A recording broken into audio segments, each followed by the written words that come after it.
Kumbaga sa ating mga viewers and listeners, dito na sa ating program, syempre dito sa ating coverage ng 2025 ng national and local election. Live tayo ngayon dito sa Binalonan South Central Street na partikular dito sa Barangay Poblacion, no, kung saan itong nasabing lugar ay tinatayang nasa 7,000 to 10,000 itong mga butante na rehistrado dito na sa nasabing lugar dito sa Poblacion.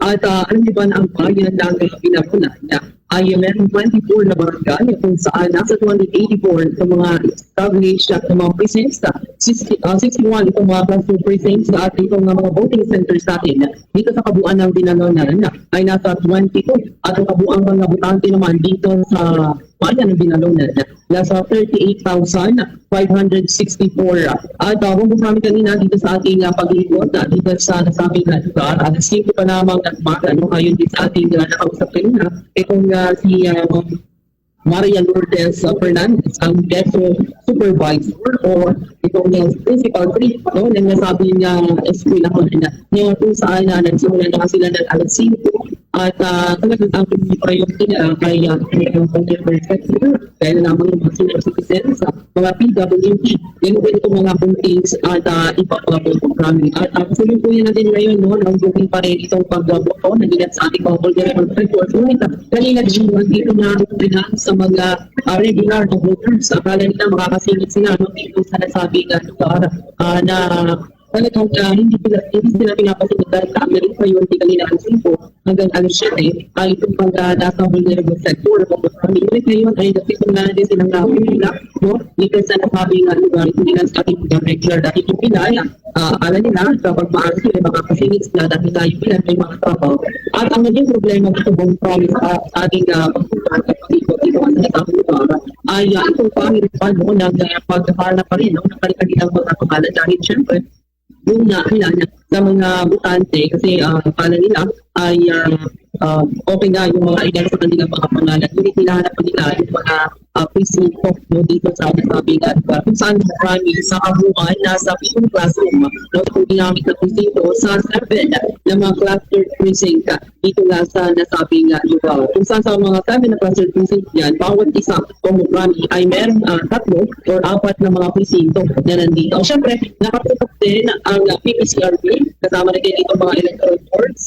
Siyempre, itong mga kapulisan kasama din ang hanay ng kapuliruhan dito nga sa ating lugar upang mapanatili ang kaayusan dito sa ating kinaroroonan. At siyempre, meron tayong nakapaliyab dito sa ating kinaroroonan sa mga State of Family. Natapos na itong si Ma'am Cipriana Subico, ang isang senior citizen na voter kung saan mas maganda umano ngayong taon na ito yung pagboto ngayong year dahil nung nakaraang taon na Bongo Prami ay nasa pangirapan sa kanilang pagpila. Siyempre, ang naging problema pa rin kung paghahanap ng mga pangalan. Ngunit sa pagtutok ng bilang mga dito, dahil siyempre kasama din itong mga teachers dito sa nasabing lugar, talagang tinututukan din nila yung mga butante na mahanap kung Prami itong mga pangalan nila. At ito nga, nakusap natin kanina si Ma'am Cipriana Subico, na alas 5 pa lamang na umaga, nandito na siya at wala namang naging problema, mabilis ang flow ng kanila na pagputong.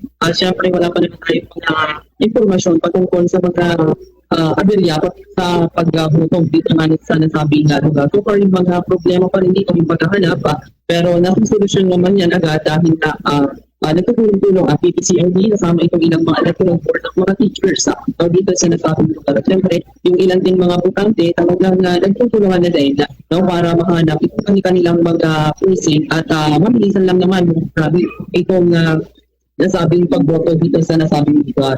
At syempre, mabalik tayo sa ating interview kanina kay Ma'am Cipriana kung saan ay talagang maganda yung ngayong taon. Siyempre, ang kanyang nais na maging manalo dito sa sa pagboto ngayong eleksyon ay talagang yung mga karapat-dapat at siyempre yung walang malong pangburakot at magandang maging mga performance sa kanilang bayan. At talagang itong kanyang pagboto kanina, mabilis lamang at wala naman siyang nalagpasan. Ang naging problema lang din sa kanya kanina, no, yung pagpasok sa automated counting machine, itong kanyang paluta dahil na meron na hold. Kaya medyo nagkaroon na konting aberya lang naman. Ngunit nasolusyon na din agad yan ng mga electoral boards natin sa kanyang presintong na pinag-botohan.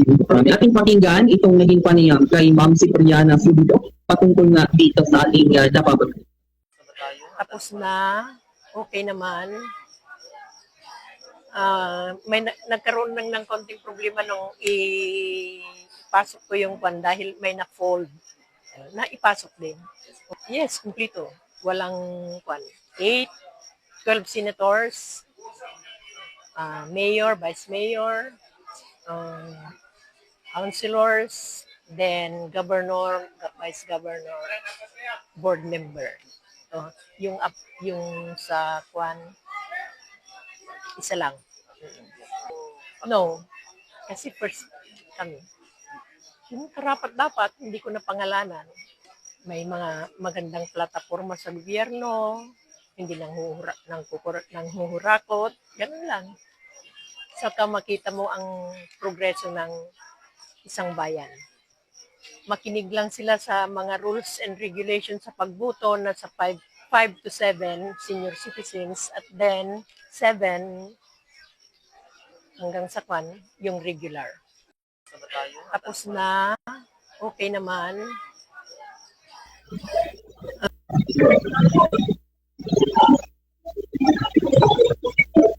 At yan nga po kami itong naging panayam kay Ma'am Cipriana Subido, no, dito sa ating pinag-uunan ngayon dito sa bayan ng Binalonan. At syempre po kami natin itong pagboto, no, ni Governor Ramon Dico III.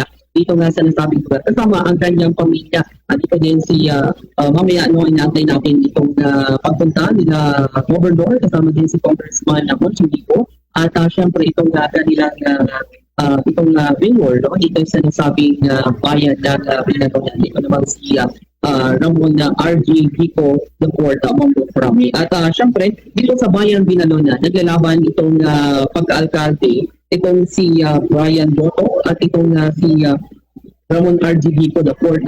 At syempre, meron din dalawang vice mayor na naglalaban dito nga sa nasabing bayan at 16 na mga konsenales ang naglalaban dito nga sa bayan ng Binalonan. So makala, bigyan lang natin ng background itong paglaban ng gobernador natin kung saan ang magkakatunggaling muli itong dalawang prominenteng pangalan sa pagka-gobernador dito sa looban ng Pangasinan na sina dating two-term governor Amado Felix Pino III at incumbent governor Ramon Dico III para sa pwesto ngayong haladada. Alam niyo ba na si Governor Dico III ay tatakbo para sa kanyang ikalawang termino at muling makakatunggali ang dating gobernador na tumatakbo naman para sa pagpapatuloy ng kanyang nasimulang legasiya ng pamilya Espino sa loob ng 15 taon na nilang panunungkulan sa pamumuno ng kanyang amang si former Governor Amado Felix Jr. Habang si ex-Governor Pogi ay itong background ni ex-Governor Pogi ay naging konsehal na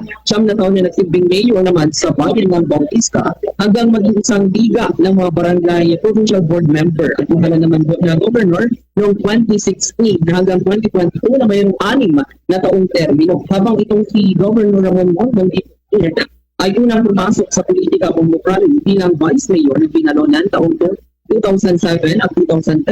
Naging mayor naman noong 2010 hanggang 2019 na kung saan natapos itong kanyang tatlong termino hanggang sa lumaban bilang 50th Street Congressman noong 2019 hanggang 2022 kung saan nakalaban si ex-Governor Amado Felix Jr. habang tumatakbo bilang contender noong 2022 at nanalo ngayon na siya ang ika-31 na gobernador na ngayon ng ating lalawigan ng Pangasinan at naghahangad para sa kanya ikalawang terma sa ating lalawigan ng Pangasinan. At noong nakalala, itong si Governor Dico III noong 2022 ay nakakuha siya ng boto promise niya nasa 885,272. At ito namang si ex-Governor Espino ay mayroong 697,465 na boto na mayroong margin na bumukrami na 187,864 na polo. Inaasahan na isang magandang laban ito Bumbukrami sa pwesto no, na masasaksihan nga ng mga Pangasinense dahil may mga kanya-kanyang napupusuan no, ang bawat butante sa pagpunta. Nakita ang naging saksi naman itong marami sa mga pagkakaiba no, ng slogan na I love Pangasinan at ng mga Espino at ito namang Pangasinan ang galila ng mga Biko. At para naman sa kaalaman ng ating mga kababayan sa mga tumatakbo sa Vice Governor, makakasama ni Governor Biko bilang re-electionista si Vice Governor Mark Ronald Lambino para sa kanyang piling termino sa kanyang team o sa Team Agila o kilala bilang Alyansa Biko ng Bino Bumbukrami.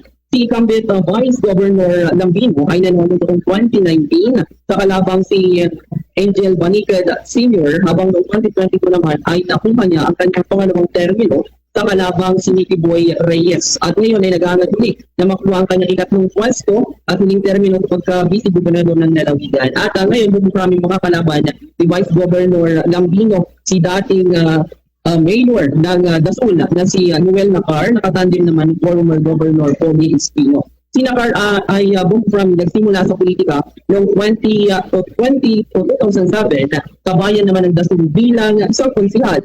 Naging mayor noong 2010 at 2013 hanggang bumalik sa pwesto noong 2019, ngunit natalo noong 2022. Ilang termino din ang kanyang panunungkulan bilang alkalde sa bayan ng Dasol kung saan ang kanyang literato ay nagpalakas ng industriya ng asila sa kanilang bayan. Kaya kilala bilang ama ng Asin Festival. At habang naging pangulo din ito ng Liga of Municipalities of the Philippines Pangasinan Chapter.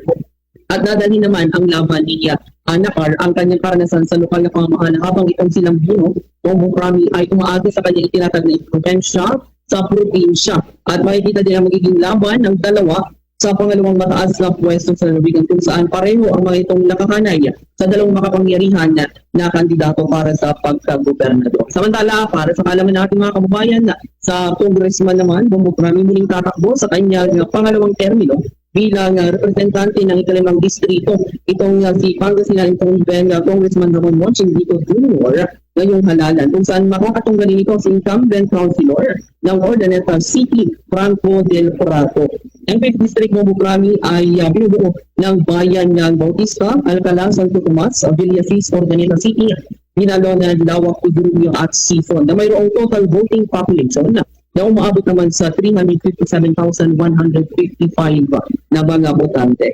Si Kong Monching ay unang pumasok sa politika noong 1987 hanggang ngayon Bumbukrami talagang matagal na sa politika itong si Kong Monching kung saan tumakbo siyang bilang senador noong 2010, ngunit natalo. At kasalukuyang naging congressman na ngayon ng ika-6 na distrito noong 2022 nung natalo niya itong si Nino Arboleda at naghahangad ngayon ng kanyang ikalawang pwesto. Habang itong si dating Vice Mayor at incumbent Ordaneta City Mayor, Ordaneta City Councilor Franco del Bravo ay naging Barangay Councilor, Barangay Chairman, Vice Mayor, City Councilor noong 2010 hanggang 2022 at siya ngayon ay challenger para sa pagka-congressman. Yan lamang yung ilan sa mga data na Bumbukrami, no, data sa ating mga tumatakbo no, dito sa pagka-gobernador, pagka-vice-gobernador at syempre pagka-congressman. Dahil dito sa bayan ng Binalon sa ating kinaroonan, dito tatakbo or dito magboboto no, itong ating gobernador at si congressman, ganun din ang mayor ng bayan ng Binalon ng Bumbukrami. How's that, Bumbukrami? Na ang lagay ng panahon natin dyan sa Binalona na South Elementary School at na rin yung mga senior citizen natin at wala nagiging problema para sa pag-access doon mismo sa polling precinct nila.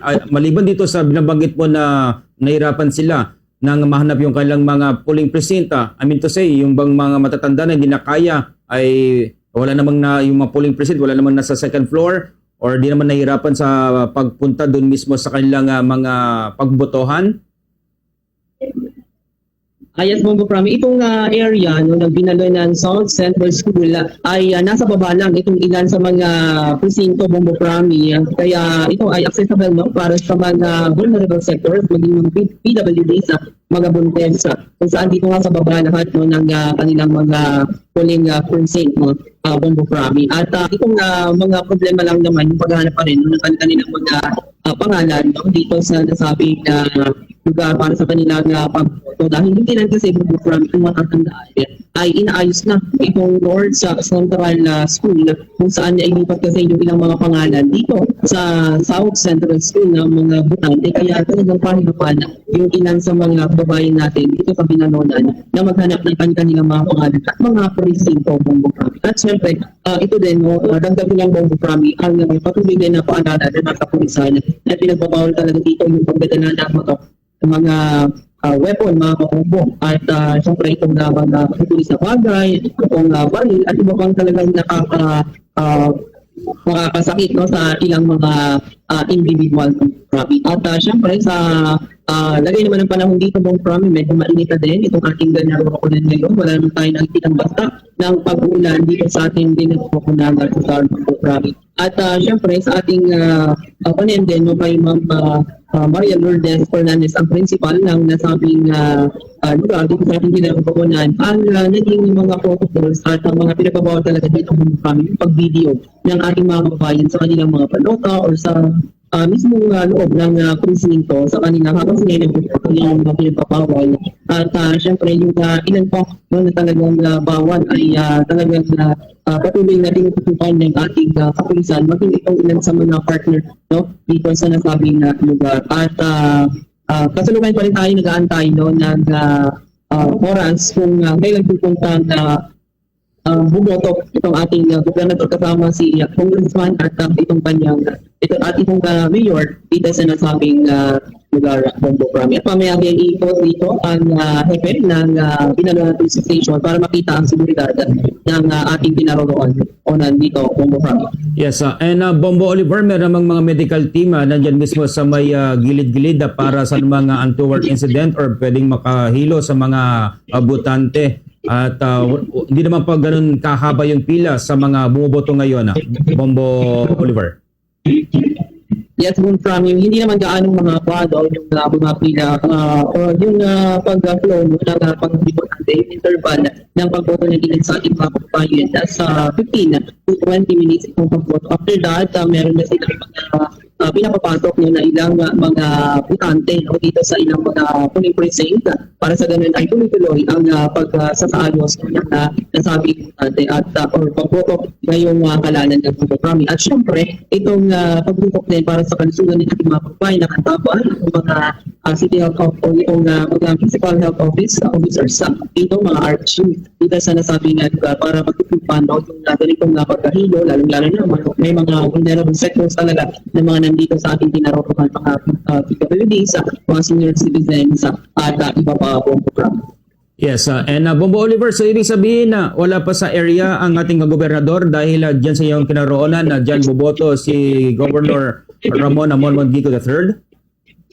Yes, Bongo Prami, wala pa sa ngayon sa area na ito si Governor Ramon Gico III kasama ang kanyang pamilya Gico Bongo Prami. At kasalukuyan natin inaantay dahil malapit lang tayo dito sa kinaroonan natin. Ito kanyang polling precinct Bongo Prami. Kaya inaantay natin ang pagdating ng ating gobernador para makaboto na sa kanyang dito ngayong halalang 2025 Bongo Prami.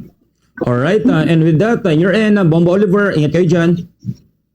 Yes, Bongo Prami, para sa the vote 2025 coverage ng Bombo Radio at Star FM Dagupan. Bombo Oliver ako sa bulat para sa number 1 and most trusted radio network in the country, Bombo Radio Philippines. Basta Radio, Bombo!